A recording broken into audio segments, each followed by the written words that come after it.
excited about the Hornets. They're here. We've been waiting on them, Doug. Ooh, I like these new graphics you got down here, guy. Well, I decided that our names were too small and they needed to be bigger.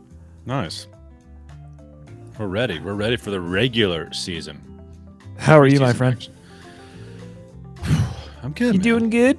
I'm good, bro.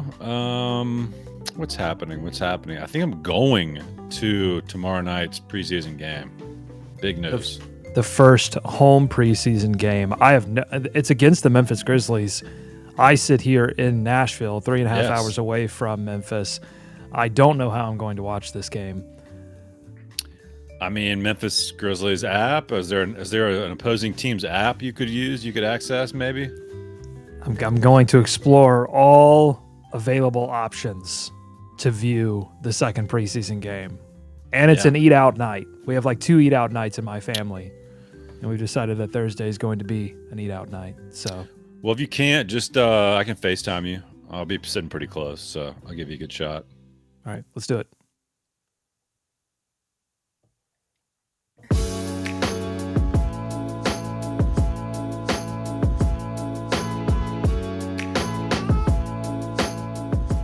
This is not a Serious Hornets podcast. I'm Doug Branson. I'm joined by David Walker. We are live right now on YouTube. We also have a podcast. So if you're subscribed to the podcast, how about checking us out on YouTube? If you're watching us on YouTube, make sure you're subscribed to the podcast on iTunes, Spotify, or wherever you get your audio product. If you haven't joined our Patreon page, it's a way to help out the show, keep our hive alive. Buy us a cup of coffee every month, a couple bucks. Helps keep us doing what we're doing, which is talking about the Charlotte Hornets. And boy, David, we've got a lot to talk about. The Hornets getting through their first preseason game with a win against a rebuilding Oklahoma City Thunder team. The final score 113-97. We got a good look at some of the Hornets' new additions in free agency. Got a great look in some of their additions in the draft, especially late in this game. I just want to start. We're going to get into some, later in the show, get into some yearly gripes that we have. And I want to take a look at this GM survey that came out. General managers always surveyed every year, see where the Hornets landed on their radars. But first, let's talk about this preseason game. What do you know? What do you know for sure after preseason game number 1, David? I know that LaMelo Ball is good. He's a good basketball player. Now, I got to be honest, Doug, I only saw the latter portion of this game. Was not on TV here in Charlotte, as many of us know, was available via the web and the Oklahoma City Thunder app. So shout out to the OKC Thunder for broadcasting some Hornets games. I mean, the big takeaway from me, Nada and Walker talked about it this week as well, but, Bouknight looked very comfortable playing against more regular NBA talent than he did in Summer League, but he just looks like he's got a knack, a great feel for the game, and he may be able to be that Malik Monk replacement sooner rather than later. But I was excited to see some confident moves by him looking to score. Tyler on the chat saying maybe definitely an overreaction from one preseason game, but Bouknight is going to be a good one. I like it. Our first overreaction of the preseason. We always love the preseason overreactions, and I tend to agree with Tyler with this overreaction. I'll read you the box score line. 20 points from Bouknight, 7 of 12 from the floor in 20 minutes of action. David, you're right. It was, most of that coming in the fourth quarter when it really was the G League showcase between both of these teams, although I think one could argue that OKC is in a period of their rebuild where every quarter is going to be a G League showcase. You're getting a lot of young raw talent on that team. I tweeted that OKC, we used to be OKC. Like this team. We've been there. Yeah. This team is a more mature version of what OKC kind of wants to be. But they got a lot of picks. Got a lot of picks coming, Doug. So. Well, I know that's so we used to be OKC without the picks, right? So we were probably It's better to be with the picks. Yeah. But 20 points in this game, 3 steals, so active on the defensive end. That surprised me. 2 assists, 4 rebounds, 4 turnovers. But just an overall, yeah, I think the buzzword for Bouknight is he looked very comfortable. Another Yeah. buzzword, confident, which I think Borrego used. And that's what they want him to do. They want him to be confident. They want him to serve in that kind of Malik Monk role that we saw last season. Yeah, I mean, let's overreact. Let's go full overreact. I think he's Mhm. better than Malik Monk today. Rookie of the year? What do you think? Rookie, why not? You want to go all the way? Why not? No, not quite that far, but I do think, Rising Stars Challenge, whatever who that game is now, I Mhm. think that should be a fair expectation. He just looks like, you said it, not overwhelmed, looks confident, looks, relatively comfortable out there. I think the other guys sense that as well. You hear Terry Rozier talking about him after the game. He sounds like a guy who, and look, Monk was a lot younger, and I swear to God, when regular season starts, no more Monk comparisons because it's not fair to either guy. But Bouknight, again, going back to it, he was the guy. He was asked to be the guy at Connecticut, and it really shows in how he just kind of carries himself on the court and his expectations of what he's being asked to do. I think he just looks comfortable, and he's going to have some off nights. Obviously, we know that every night is not going to be against the OKC Thunder. But yeah, you got to like what you see so far, and him being able to just get out in a real NBA game and perform. In honor of Bouknight, I am repping the draft cap for this past draft. And this is what I said all along on Bouknight for anyone that was worried about some of his off performances that he had in Summer League. He was the number one target for defenses. He was the guy that teams are going to scheme against because he was the best player on the floor for the Hornets. That was going to change radically when he joined, 7, 8, 9 players that were far better than him and that would be better targets for defenses. You didn't have Davion Mitchell just acting like a psycho and Right. defending him like a madman. So you had none of that. So Bouknight could kind of settle in and make some things happen, both with the pass and the shot. He worked on the ball. He worked off the ball. He's just going to be a dynamic offensive player, and I think same as LaMelo, going to give you some defensive energy, some pickpockets as well. To make up for just lack of general defensive size at the shooting guard position. Well, that's the other thing too, right, Doug? Real quick, just jumping back, like he will be able to help, or you can. He's not a one trick pony, right? Like so much of Monk and some of the other scoring guards off the bench that they had trying to add some punch was just all about whether or not they could score, right? If they're having an Yep. off shooting night, they weren't impacting much, but you get the feeling that Bouknight, whether it's, and certainly when he's playing with better players too, right? He's going to be able to get his a little bit more. But I think him being asked to do things with the ball at Connecticut, him and being the lead guard there, he's going to be able to, like you said, chip in on the defensive end a little bit, do some creative things, get involved in other ways outside of just the scoring. I mean, that's the hope at least, and you think he's going to get there. Okay, let's talk about the player that everyone wants to talk about, and that's LaMelo Ball.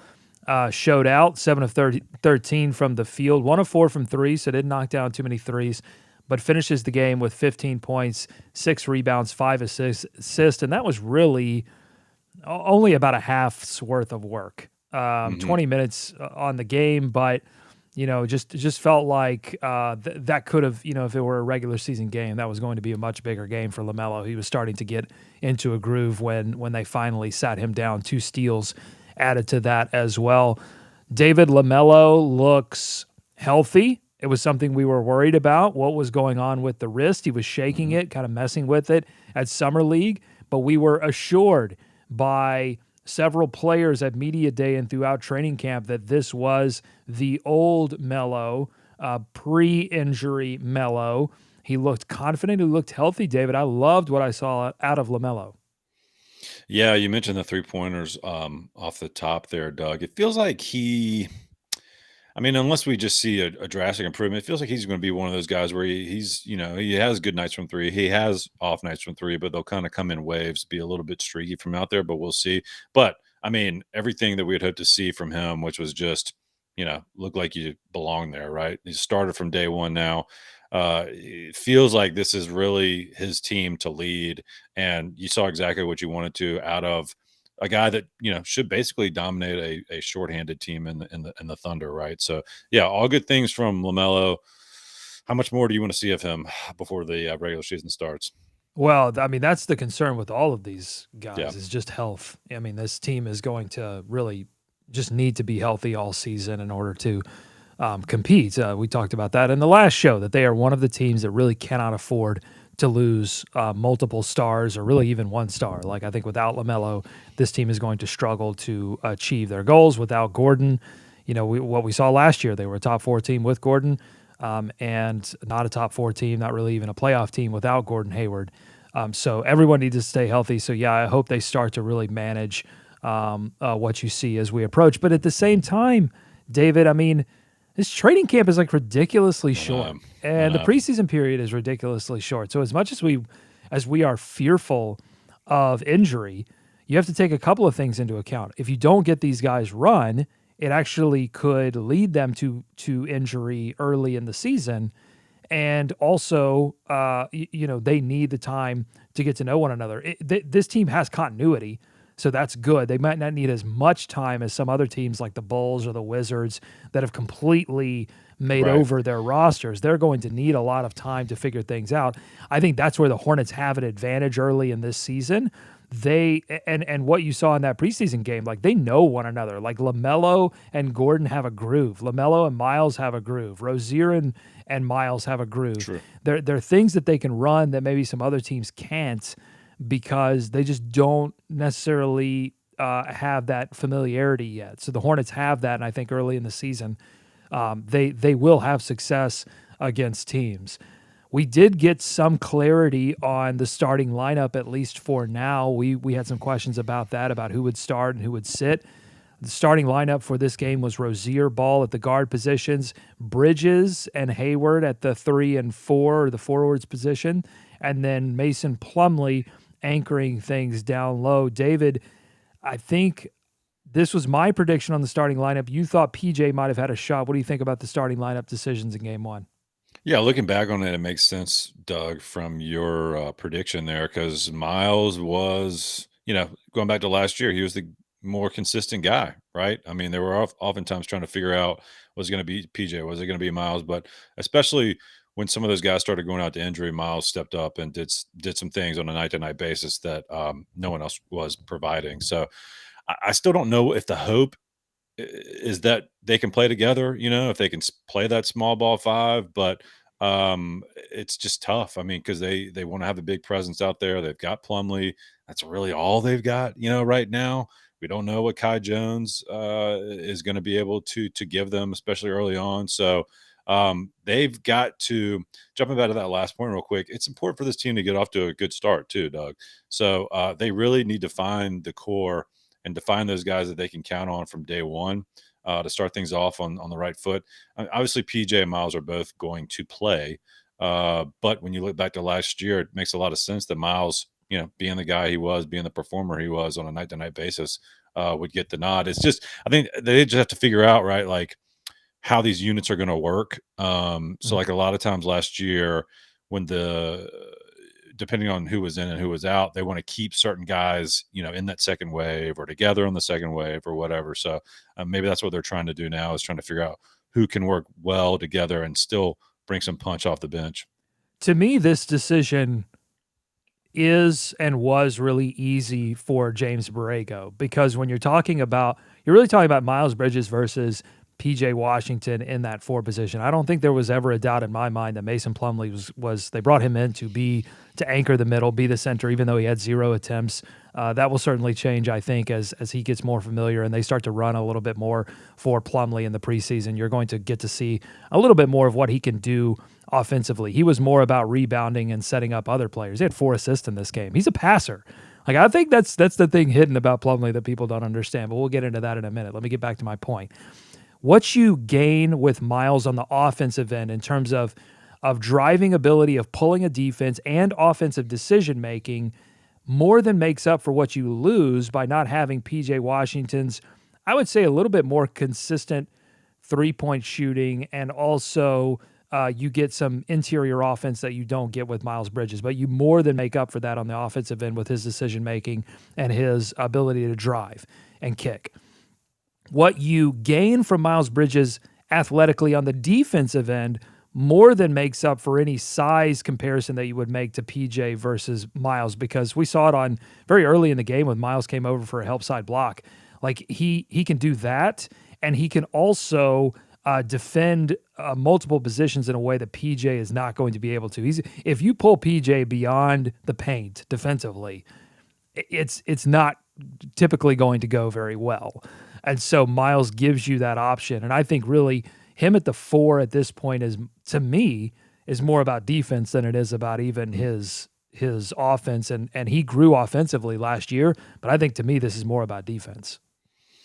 Yeah, and you go out there with Gordon Hayward, right? Which that was the big question because, like I said, he kind of took off once Hayward left the lineup in the latter part of last season. So, one game, we'll see if they tinker with anything going into the rest of preseason. There will be some tinkering, my friend. I think they've got a lot of people under contract right now, and we'll get into some of the deep Hornets cuts here in a minute and talk about what we saw sort of at the bottom of the roster and especially at the big position, because what are they going to do? Like, they've got Plumlee, they've got Washington, they've got Nick Richards, Vernon Carey didn't play. Like, I'm still really unsure what's happening at the center position for this team. So there will definitely be some tinkering. I think, Vernon Carey got the DNP coach's decision. I think you're going to see some games where Nick Richards gets some runs, some games where Vernon Carey gets some run. And they're really trying to figure this thing out. I still think if this team is doing well towards the trade deadline and they look like a legitimate playoff threat, they've got to make a move to shore up, to anchor this kind of back line for the Hornets. So I think we know some things. We know a few things. I think LaMelo looks healthy, looks ready to return. Terry looked comfortable out there. I liked what I saw out of Kelly Oubre energy-wise, especially on the defensive end. He didn't get much going offensively, 2 of 6, 0 of 3 from the field, 5 points. But I think it was a great addition. I think it's an upgrade. Let's talk about Ish Smith for a minute, David. I loved what I saw out of Ish. Again, only 5 points, but he was just a little jackrabbit out there, man. He's quick. So I don't want to foreshadow too much, but one of the few Hornets mentioned in the GM survey is Smith. I don't know if you caught that. I did. He was 4th on their list of players fastest with the ball. Yeah, I mean, out of nowhere, kind of. Believe it. But yeah, look, there are going to be some Ish games. He's going to be solid. That's exactly what they brought him in here to do: be a veteran point guard presence, settle things down, keep things running. I mean, and so that's exactly what you expect out of him. And he's still got the juice, right? He's still got the jets. So when you're looking at what this team is going to be built upon, getting out running, he's going to continue to be able to do that with that second unit as well. So yeah, I like this Smith. Hayward, I mean, from what I saw, looked like Gordon Hayward. Yeah, getting into it. I mean, he's shaking the rust off. I wouldn't be worried that, 7 points, 2 assists, 3 rebounds, 3 of 7 from the field. I mean, it was just Gordon is getting back into the rhythm of things. I thought right before the injury last season, we were starting to see Gordon become one of the main threats. I thought early last season, Gordon was trying to figure out what his place was on the team. How did he fit in with LaMelo's rise? And then you started to see him finally figure it out, and then he got injured. And so I think he sort of has to go back to that first step and then work his way back into where is his role within the offense? How many touches is he getting? That kind of thing, because you saw improvements while he was out. You saw improvements to Terry Rozier. You saw improvements from LaMelo Ball. You saw improvements from Miles Bridges. And so where does Gordon fit in all of that? And that's another reason why I'm okay with these guys playing, and which I'm a little more bullish on NBA preseason than other forms of preseason, because these guys actually do play. And again, to your point, yes, they played together last year, but as a, fully formed unit with legs underneath all of them, especially like a rookie like they LaMelo. do all have legs under them. They do have legs, confirmed. We checked. No preseason, no training camp last year. the Miami sessions, which we talked about. I think that's all good for them to build up as quickly as they can to get off to a good start. So yeah, it's not like football, right? I mean, these guys are going to play. They're either playing in a game, they're playing in practice, they're playing basketball. So I think as long as Borrego still needs to see some things and they sense that they still need to gel, I'm good with them playing for a while. All right, so let's deviate from this preseason game for just a moment. Although I do want to encourage anyone who's watching live. We got a few more live watchers than we typically do. Definitely let us know in the chat what you think. If you have questions about what you saw, if you have comments about what you saw, let us know in the chat, and we will drop it and talk about it. But let's go. I want to shift over to some yearly gripes that we have, and one of them has to do with this preseason game. The fact that David, I know I say it every year, but there are some new watchers. Sweet spot. This is our sweet spot. There are some new listeners, so I have to get this out of here. The NBA is one of really 3 professional sports organizations that dominate American culture, and there are preseason games that are not being broadcast. How is this possible? How is this possible that I have to download the Oklahoma City Thunder app, and then I go to click the watch button on the app. It doesn't work. I have to scroll down. I don't even know how I found this out. I just sort of intuitively just scrolled down to see a little block there that allowed me to watch the game.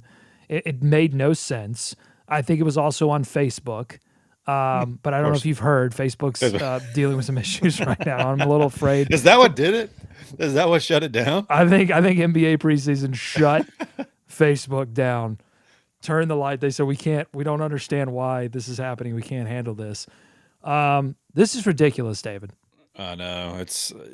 I guess we could keep this short. It's the same gripe we have every year. But is this just because? I mean, because I was like, well, why are the Hornets not even broadcasting, sending the game? I'm assuming Sinclair, who owns Bally's, they just don't want to pay for the crew and the whole broadcast to go to Oklahoma City. I mean, they're broadcasting the game tomorrow night. But it's got to be something with that, right? Because the Hornets don't own the rights anymore, and they don't even own the ability to do it.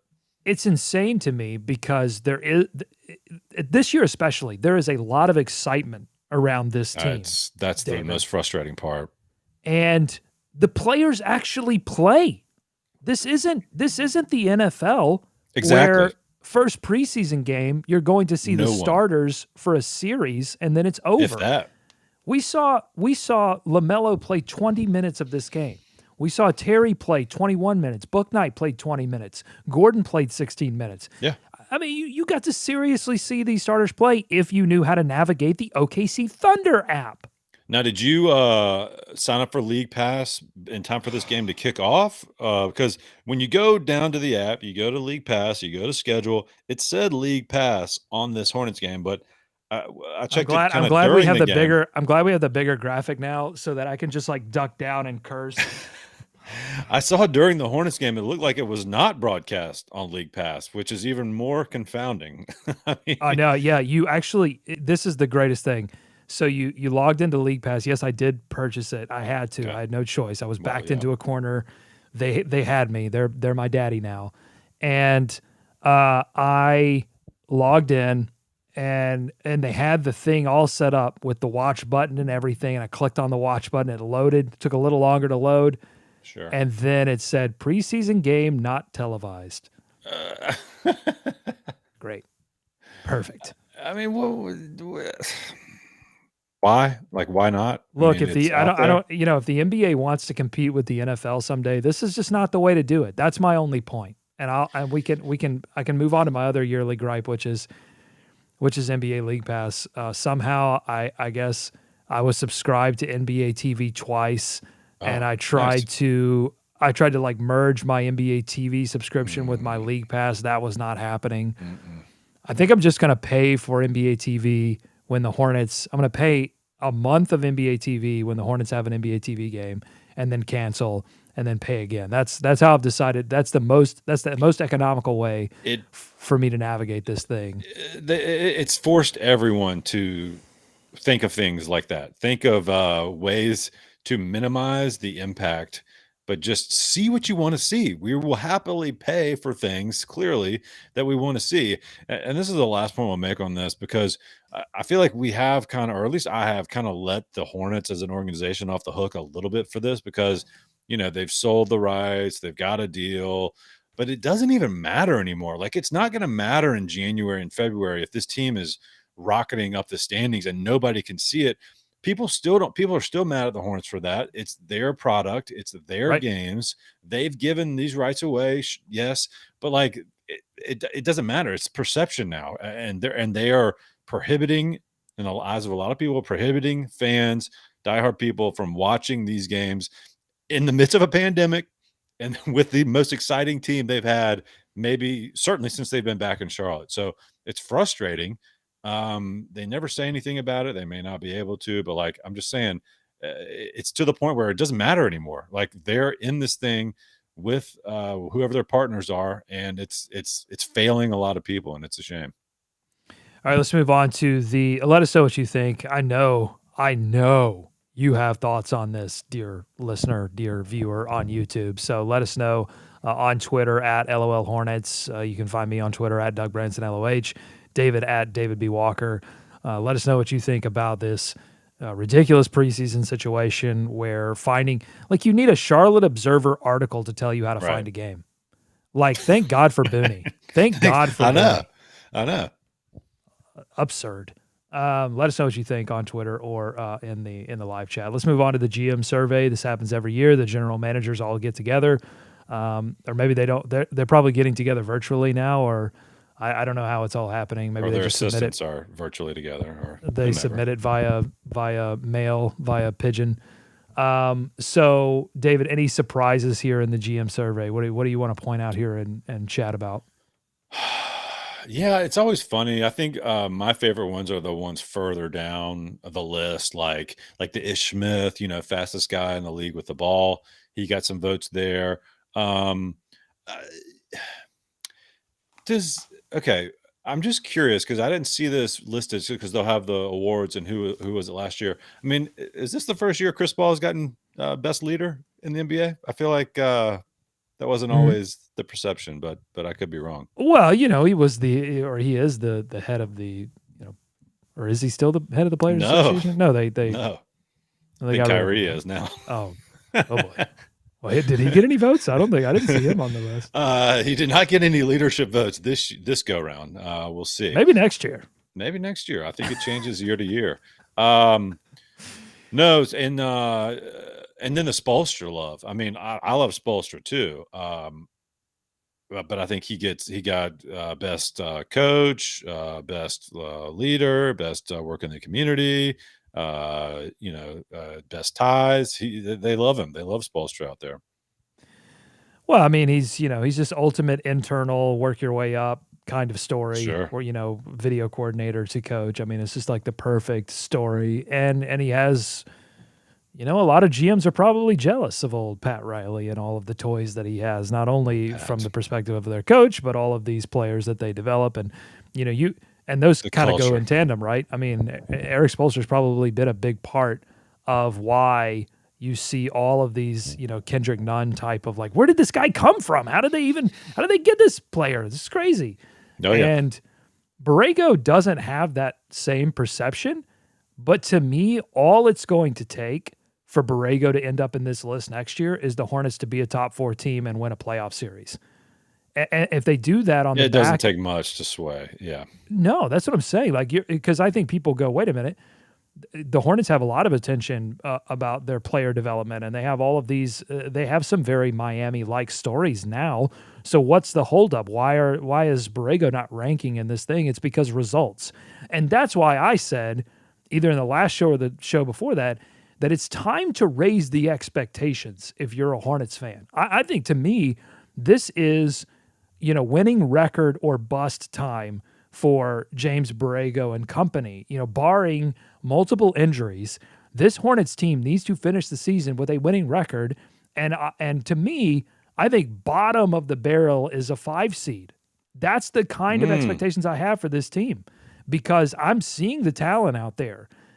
Can it all come together? That's on Borrego. I think Mitch Kupchak has done the job. I think Oh, he has assembled a roster that can win in the Eastern Conference, and if they don't, and it's not because of injuries, and I'm talking multiple injuries. I'm not talking about one injury. I'm talking about right. multiple injuries. If the Hornets cannot get it done, then that's on Borrego in my mind. That's all I'm saying. He either gets on this list or he's on my list. I hear you. So, yes, I mean, winning record that would put you. So you're saying you're agreeing with Terry Rozier. Got to make the playoffs. This Oh, I team's got mean, to get there. yeah, Yeah, like that's yes, absolutely. yeah, and that should be. I mean, I'm with you. I mean, I think it's time to take that step. They've hung around 8, 9, 10, whatever you want to call it, playing territory for quite some time. They did their damnedest to get out of playoff territory when Kemba left, but they they always end up right around 9, 10, 11. So they've conquered that area. It's time for them to take a step. Yeah, and yeah, I mean. Mitch really has. I mean, you think about it. You think about the turnaround. We talk about this from time to time, but uh, the rebound or the recrafting of the organization after Kemba to put one of the most exciting teams in the NBA on the floor here in Charlotte in the matter of a couple of years. Yeah, it deserves some kudos. Maybe the GMs. This is a much different team than the last Hornets team that made the playoffs. This is a team that I think this team is built to win regular season games early. They're going to overwhelm teams with speed and offensive ability. They will have to make some adjustments at the trade deadline if they seriously want to compete in the playoffs when the game completely changes. Like that was the whole mentality around Clifford and Cho, to some extent, strategy on building that roster was, okay, we're going to build a team that may struggle to come together a little bit in the regular season, but will be built to win a playoff series. And ultimately they couldn't do it because of an injury to the injury to Batum really hurt that playoff shot against Miami, but they almost did it. This team, I think, is built to win early and win offensively, and they've got to figure some things out defensively if they want to win a playoff series. But I think to me it's within reach. Yeah. So we'll see if it all comes together. One other place on here, Doug, where the Hornets were mentioned and Mhm. also receiving votes didn't make the top, three, is which team has the most promising young core? I mean, some interesting. I think everyone would guess Atlanta would be way up there. They got 50% of the vote. The Rockets got 10% of that vote. The Celtics and the Grizzlies and the Pelicans and the Suns all tied with 7%. I guess, do we still consider the Celtics? I mean, I guess they're pretty young. The other guys are still pretty young. They seem like they got a lot of miles on those legs already. But last year, New Orleans got a majority of the vote with 41%. So Yeah, I don't really understand the love that the GMs have for Boston. I think people are overrating Boston. I think we overrate Detroit every year. That's oh, they're in there. um, They yeah, got votes too. we get sucked in by Detroit every year. We may be overrating Toronto as well. I think Mm. we're definitely the GM survey underrated. They don't even have the Hornets in the top 7 in the East. It's just I think everyone's underrating Charlotte, which is perfect. Don't overrate this team. This team Yeah. needs to be, they're young. They need to be underrated. They need to be counted out. They've got plenty of confidence. LaMelo, Terry, Gordon, Miles. I mean, they've got confidence for days. So they're going to be fine. They did get some mentions for the draft that Mitch Kupchak had. Bouknight was third on the biggest steal of the draft with 7% of the vote. Sengun from Houston got 20%. GMs are really in love with Sengun. Yeah. I don't quite get it. I don't know that he's going to have like a super great. He'll have a good NBA career, but I'm not sure he's going to have a super great one. Kai Jones got a vote as well for getting picked at 19th. But Bouknight in there at third. So obviously the GM see him as somebody. Oh, look who's also third. Jalen Johnson to Atlanta. There you go. That's Going your all the way guy. to 20. That was ridiculous. Which rookie will be the best player in 5 years? No votes for Bouknight. Mobley won that. Cade Cunningham, Jalen Green, Jalen Suggs, Davion Mitchell getting a lot of love in this one as well. They just love what they saw out of him, and I did too. I think he's going to be great. A really great defensive player as well. What was the other one? It was I think rookie of the year, I don't think Bouknight got a vote. And it's going to be No. tough. Look, if you're a Hornets fan, you're like, man, I hope Bouknight wins Rookie of the Year, or what are his chances? If Bouknight wins Rookie of the Year, it means something went terribly wrong injury wise, because Bouknight is just he's a bench player right now, and if he's getting a starting role, I don't think it's because he's beating out a player on this team. It's because there have been several injuries and they're forced to play Bouknight in the starting lineup. So he's not going to win Rookie of the Year because he's buried by better talent, which is ultimately better for the Hornets and in my mind, ultimately better for Bouknight. Yeah, this is a good one. What was the most surprising move of the offseason? I just mentioned it because Charlotte did get a mention, also receiving votes. Some people were shocked that Mason Plumlee landed in Charlotte. So I want to meet. Maybe it was Mitch. Maybe Mitch voted for himself. He's like, I was shocked. last year it was Gordon Hayward to Charlotte. Apparently, the GMs are just shocked anytime anyone gets to Charlotte. Yeah, anytime. Well, that's true, and honestly, that's fair. Anytime someone chooses to go to Charlotte, I Ben think Simmons were not reporting to training camp got votes. Come on, guys, get your head out of the sand. Tyler on the chat saying if Hayward can somehow be healthy for 60 plus games, we will be a 6 seed or better. So Tyler laying the floor at 6 seed. I'm going to say, Tyler, I'm going to raise it one notch. We're going to crank the foundation up. I say 5th seed. I feel like that's got to be, you got to at least be in the conversation. Kind of like that Charlotte team was when they had Kemba Batum, Jefferson, and Lynn. Like they were right there. You're right. They could have been 4 seed. It was some tiebreakers, some weird stuff that happened to the end. At the end, I think the Hornets can certainly compete on that level if everything goes right. Now, who do you think is going to dip a little bit, Doug? Just to delve into that. So you think the Knicks might not be able to keep what they had going on last year? We'll see. We'll see what Kemba has left Boston. in the tank. I mean, yeah. I think the Knicks are going to go. They played really well, and also they didn't have like Mitchell Robinson for a large part of that year. So I'm not as quick to count out the Knicks as I typically am. But I think they definitely need I think they're going to need the Kemba to come in there and kind of stabilize things. Yeah, I don't know. I think Atlanta's going to be up there. Obviously, I think Milwaukee. Oh man, Chicago. I don't believe in Chicago. I don't think Chicago is going to make the big move up. It'd be interesting to see what if the Kyle Lowry change in Miami turns them into a top 3 seed. This is a lot of unknowns. A lot of unknowns right now. I don't necessarily dislike Kyle Lowry. At times, I don't dislike the Heat, but for some reason, I just really dislike Kyle Lowry and the Heat. I don't know what it is. That was I think that got some votes as best offseason move, maybe. All right, so let's see. Here's how the Eastern Conference finished out last year. 76ers, Nets, Bucks. Yeah, Knicks were at 4, Hawks were at 5, Heat were at 6, Celtics, Wizards. I don't think the Pacers are any danger of moving up. So we'll throw Charlotte ahead of the Pacers. Wizards, I don't believe in any of those acquisitions. I think they're down. They're going to jump the Wizards. I think they're going to jump the Celtics. Really? So okay. This is where you have to say, all right, are they going to be better than Atlanta or Miami to get to Tyler's measure of the 6th seed? And I think the Knicks are going to fall back. I think the Heat are going to jump up, but I think I'm going to call the Knicks and Hawks falling back. And I think Knicks, Hawks, Hornets, that's going to be the battle for the 4-5, for the 5-6 seed. And then, they've always done well against Miami. So even with that acquisition, although Kyle Lowry is a Hornets killer, has been in the past. So, but I think the 3 are set. I mean, I think it's Sixers, Nets, and Bucks, barring some crazy injury. I don't see any changes there, even with the 76ers missing Ben Simmons. So it's really, I think the Knicks. That's the big question mark. Are the Knicks really a 4 seed, or do they fall back? Yeah. Bit of a magical season last year for them. See if the Hawks can kind of keep that hot streak. I mean, you would think, but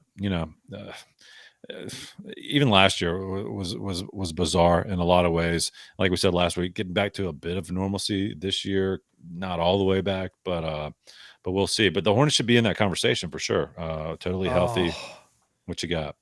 David. Oh boy. David on the chat, not David on the Can you mic. imagine? Can you imagine if it's Knicks and Hornets at 4-5 and we have Kemba back for a playoff series? Oh, man.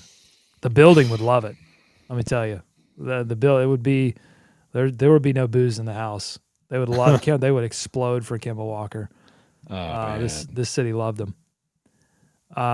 City still loves him. I think the Hornets would have to sign Jeremy Lin to a 10-day if that happened, and just counterbalance that, and just good double revenge game. I'm here for it. Yeah. Okay, so I want to go back to this preseason game as we wrap up the show because there's one thing I haven't mentioned, which is that David, was worried about PJ Washington coming into this preseason game. Would he be ready for training camp? Would he put on a good show in preseason? Because I thought he was going to the bench. How would he respond to that? And to me, he responded quite well.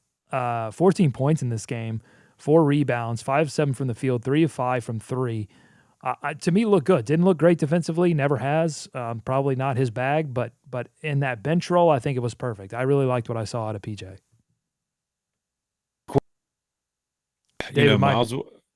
Go ahead. You were frozen there for a second. Oh, sorry. I mean, Miles didn't as a starter, right? I mean, tell me if I'm wrong, but I thought that was your quick review on Miles's play.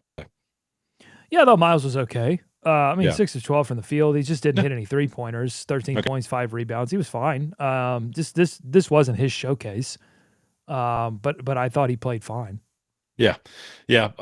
Point being, that's still a TBD for me on both those guys. I mean, really, well, just to say,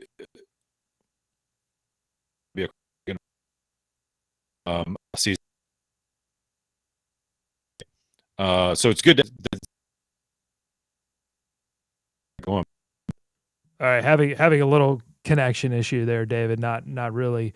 We're getting your take in small segments, but we'll try to get the full thing here in a second. Want to go quickly as we wrap the show to the bottom of this roster, what we saw, the G League showcase. Again, didn't see Vernon Carey Jr. I think that probably changes. You saw the same thing in G League where Vernon Carey would play a game and then Nick Richards. It's obvious they're trying to decide what they have there. You also didn't see DJ Carton, Kulboka, Scotty Lewis, Xavier Sneed. That will probably, as it's weird, sometimes in the NBA, the preseason is sort of a reverse reverse NFL where you're going to see some starters get some run early, and then you wind those guys down as they get rested up and ready for the actual regular season to start. And so I think you're going to see more of Carton, more of Kulboka, and Scotty Lewis as well. Someone tweeted me or included me in a tweet a question about Scotty Lewis. How much would we see of him in the preseason? Is he destined for the G League? And the answer is, I think, David, he's destined for the G League. Like we saw some fun stuff from him. He's long, athletic, seems like he can play both sides of the ball. Just doesn't seem he's ready yet for serious run in the NBA, probably going to the G League. Yeah, you got me now, Doug. Is everything? Yeah, you're coming in loud and clear. All right, I don't know what happened here. Yeah, I agree with you. But yeah, you never know. As many times they go up the road to Greensboro, they could come back, and that development is getting rave reviews. Not in the GM survey, but here in Charlotte, we're seeing the development. Only 7 minutes for Kai Jones, David. Were you surprised by that? A little. I mean, as much as they're trying to find things to find guys that work in the middle, right?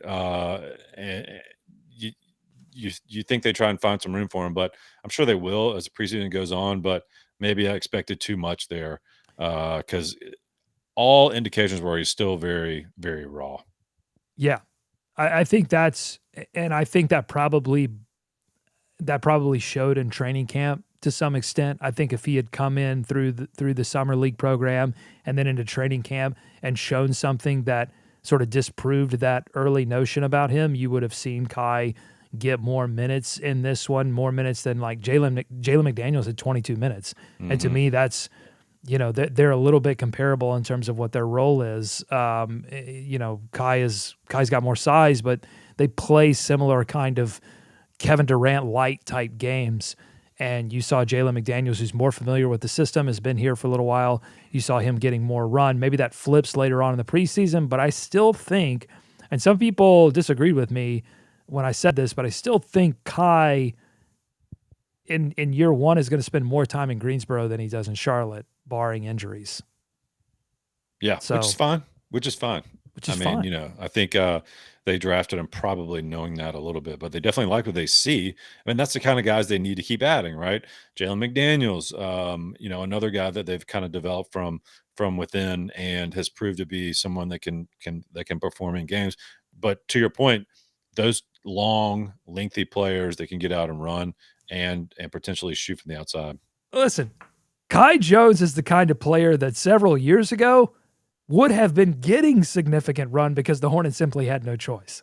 Yeah. That's the thing, that if you're disappointed that you didn't see more of Kai Jones, revel in the fact that the Hornets now have decisions to make, difficult decisions to make in this training camp, in this preseason period, and understand that if Kai Jones goes and plays in Greensboro for a little while, it's only going to A, help him, and B, be great for the Hornets when they need to call up players from the reserves if there are injuries, or in a couple seasons when he's actually ready to compete on an NBA level. So that's my biggest takeaway from preseason game one, is that I am more excited to be a fan of this Hornets team than I have been in many, many years. This is going to be a fun team. This is a team, David, and this is the thought that I had in the preseason game. This is a team that can legitimately swarm teams on the offensive end. They're not going to do it defensively, but on offense, they can overwhelm a team like they did against OKC. They're going to do that a few times this season, and it's going to be exciting to watch. And do that against the teams they should, right? Like against the OKCs of the world. So yeah, that's where they got to take advantage. But yeah, and also keep in mind with Kai Jones, he's not your main rookie. Like, you've got the Bouknight card to play, right? So you don't have to put all your chips into one basket there as far as rookie goes. So you can give him some time to develop. Okay, we've got a couple more preseason games, I think, before we join you again next Wednesday. I feel like, David, we're settling into this Wednesday time slot. Feels pretty good. well. So we'll see you again next Wednesday. We'll talk about all of the preseason action that we saw and the preseason action that we have coming up. Thank you so much for joining us on YouTube, for your questions. Thanks to McClay, to Tyler, to David. Who else do we have in the chat? Oh, we had Danny in the chat. Oh, let's do this because Danny asked this really early on. I want to get to it because he's been such a fan of the show for a long time. We'll end with this. David, your thoughts on the Puma MB01? Oddly, this is what Danny says. Oddly enough, I think I like them more after seeing them on the court, hoping for more colorways, but that infrared is growing on me. David, your thoughts on the Pumas?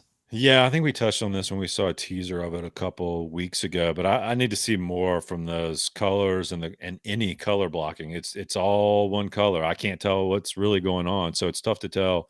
I've seen some few up close shots, but they got to do something. You can't just have them running out there in these shoes that are all monochrome. I mean, I need to have something differentiating it, but it's got, I guess, potential. I can't tell. I can't see it. I don't hate it. I like the infrared, but I mean, gosh, we've seen a lot of infrared. We've seen a lot of neon colors out there. I need some color blocking. Let me see what materials are on there.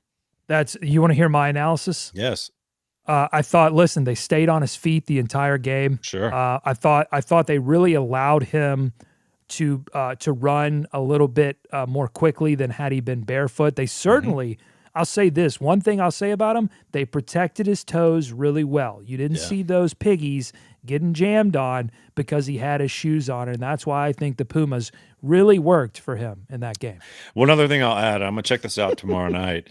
Last year, when he was wearing whatever Pumas he was wearing last year, he had to tuck the laces in to the shoes. I'm assuming because they were so long, and that's a huge pet peeve of mine, is when the laces are just flopping around, like big old dog ears, and he's got to tuck them in. Floppy laces. No, so I want to make sure they at least got that right on his foot. so to where they're not looking all floppy. Okay, that's going to do it for us in this edition. Thank you for all your questions. If you can, buy us a cup of coffee on Patreon, patreon.com/Hornets pod. Join us on YouTube. Search This Is Not a Serious Hornets Podcast. For David, I'm Doug, saying go Hornets, go America. Let's swarm Charlotte.